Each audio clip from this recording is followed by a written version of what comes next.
reveals, huh?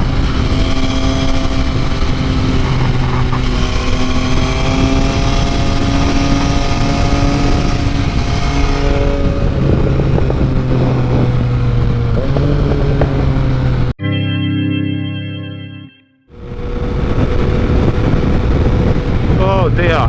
So it's been a while, and I don't know if my mic setup's sorted, because see, the thing is, for Donington I take everything out of my lid, so that includes my microphone, take the camera off, put the camera on here. Yeah, so I put it all back together last night, and this is actually the first time since Donington I've been on it. So I am going to do the rounds today and give you lot a little bit of a catch up of what's been going on. I literally have no fuel. Shit. That's not good.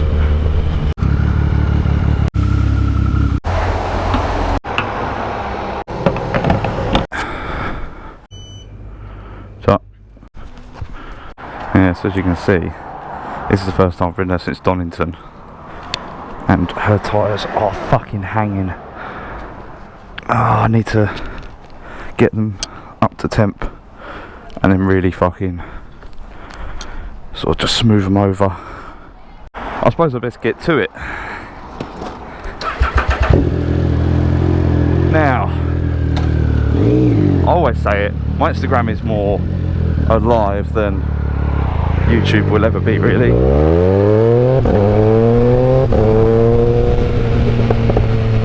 And that will probably always be the case unless some sort of miracle happens. But I would like to improve what I'm doing on YouTube slightly more in terms of just consistency. But yeah, so I'm going to sum my year up, and I try not to get into personal stuff too much on the channel, because as much as I love all my subscribers and you know how much people really do see each of my videos, you know, people message me all the time, say when's the next one up, and I'm like, yeah, I know, I'm being shit, sorry. Yeah, at the same time, like, my personal life's my personal life, and I don't really like mixing the two too much, just because I don't, which is why I never really do a face reveal, just because I think, well, you lot are probably here for my my bike and potentially a little bit of my sarcastic, coarse language. So it's been a bit of an odd year. Oh man, yeah, where to start really? Work's been really good actually. I've enjoyed work a lot, but unfortunately my mum passed away from cancer, and it's a fucking kick in the teeth. Like, she was only just about to hit retirement, and you know how fucking cruel is that? Just about to retire and then cancer takes a grip. Now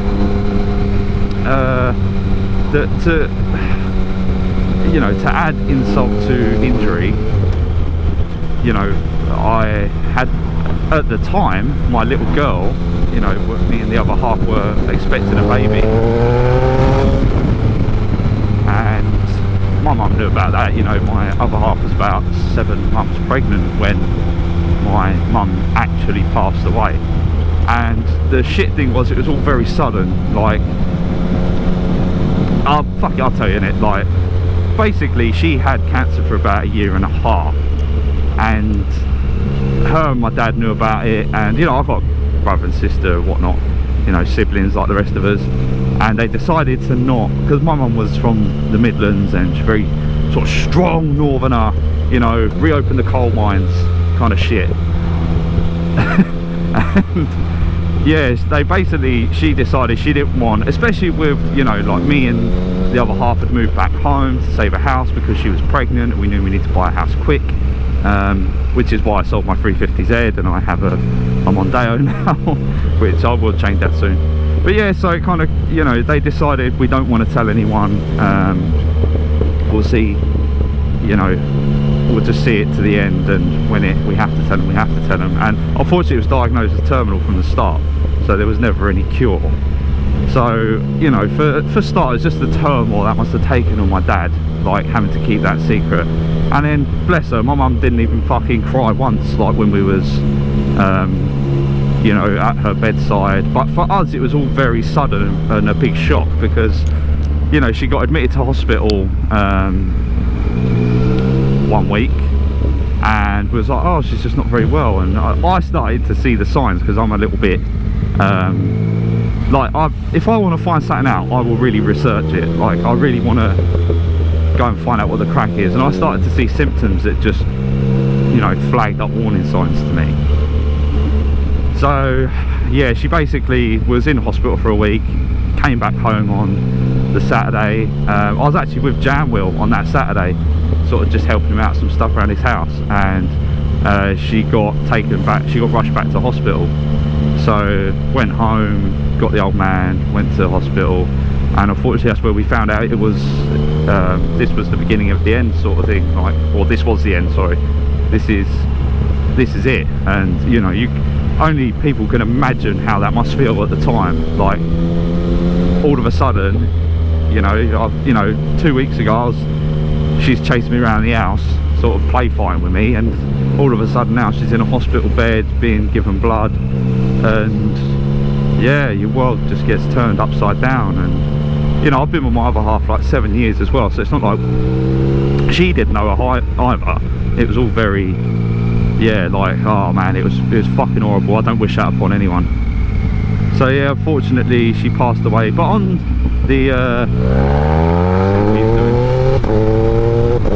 the flip side of that though, I know many people don't get to, I forgot to put my mirror back on after track day, so I'm having to do a few turnarounds to see who's behind me. Yeah, anyway, at the same time I have to take the positives away, and that not many people get to say goodbye to their mum in a nice environment where she's comfortable, you know, with family around her. Like, a lot of people get a policeman knocking at the door saying they've died or in a crash, and I have to take the positives away from it sometimes, like somehow, if you like. So yeah, that was the start of my really shitty year. And then I mean, in the same breath though, like, it's been one of the best summers I can ever remember for riding, so I've really enjoyed that aspect of it as well. But yeah, and then like the other half had loads of complications with pregnancy, nothing that's like affected her or baby like permanently or anything like that, but I think her body just did not take well to the pregnancy. So we've been in and out of fucking hospital like you wouldn't believe, up waiting for the baby to come. And yeah, that's been a nightmare in its own right as well. And as I say, we bought a house and it was a new build, so the progress of that as well was really delayed, so we were waiting to move into the house. That's just another stress. So we were stressing like, fuck, we're gonna have the baby, we ain't gonna have to be in the house, it's gonna be a nightmare, and we'll have to move, and you know, all this shit kind of just gets on top of you a little bit. And it was just that combined with mum passing away, and then, you know, you worry about her and my dad have been married 40 years. 40 years, man. Fuck, madness. But yeah, you know, you start worrying about him and how he's gonna be, and especially as I won't be at home anymore, I'm gonna be leaving him on his own, and is he gonna fend for himself, and all this kind of shit. And it's been such a fucking mess of a year, like,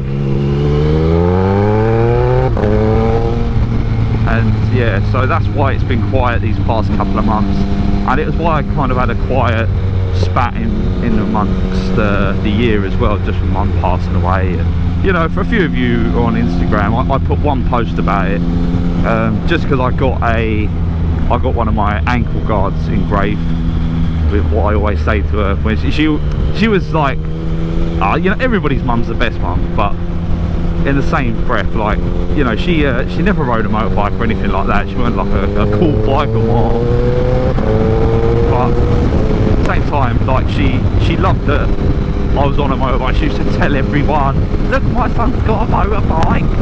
And she actually had one of my wheelie picture like as her background, which I did not know how she got that on there, because for starters, the pair of them can't even send a fucking text message, let alone how they got wallpaper from online onto the back of her phone.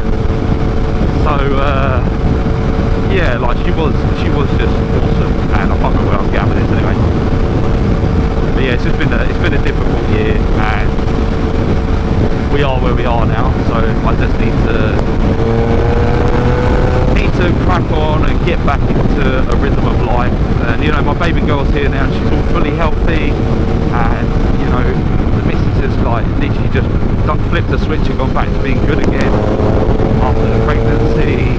We've got into the house is amazing, work's still good, like working towards things for that, and I went on track with the bike, so it's all kind of, you know, for as fucking shit as this year's been, it's all kind of done a big U-turn, and I'm very happy it has, because oh Jesus, it's been difficult, very, very difficult. So yeah, like hopefully things just carry on as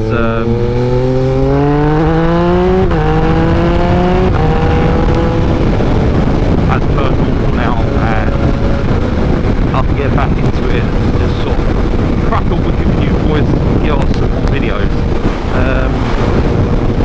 See that my little, there's a policeman behind me, check. So yeah, hopefully things will be back to normal. Hopefully it's not too windy and you can hear me as well. And I'm literally going to record a vlog straight after this one, probably on the same stretch of road. Probably not, who knows. Just about Donington and the speed itself going on track, you know,